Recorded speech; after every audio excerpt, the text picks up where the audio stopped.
আসসালামু আলাইকুম আমার প্রিয় বোনেরা। আশা করি আল্লাহর রহমতে আপনারা ভালো আছেন এবং সুস্থ আছেন। আমরা অনেকেই কারণে অকারণে মিথ্যা কথা বলে থাকি। তারপরেও যারা আল্লাহকে ভালোবাসি বা আল্লাহর দেখানো পথে চলার চেষ্টা করি, তারা কিন্তু মিথ্যা বলার থেকে দূরে থাকতে চেষ্টা করি বা মিথ্যাকে এড়িয়ে চলি। তারপরও আমরা অনেক সময় না জেনে আল্লাহর দরবারে মিথ্যার ভাগীদারি হয়ে যাই বা মিথ্যাবাদী হয়ে যাই।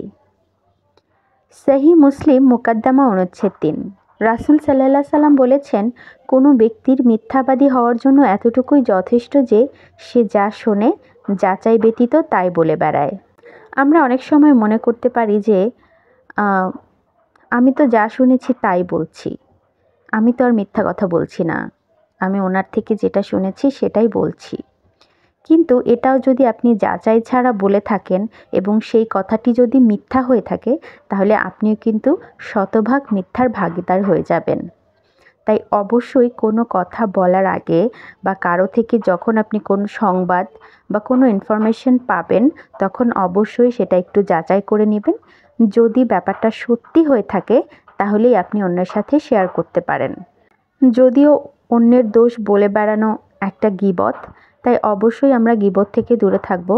তারপরও যেই কথাগুলো আমাদের বলতে হবে বা যেই কথাগুলো আমাদের শেয়ার করা জরুরি, সেগুলো আমরা অবশ্যই যাচাই করে নিব এবং তারপর আমরা সেটা বলবো।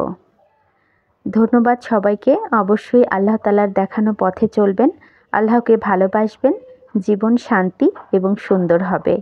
আসসালামু আলাইকুম।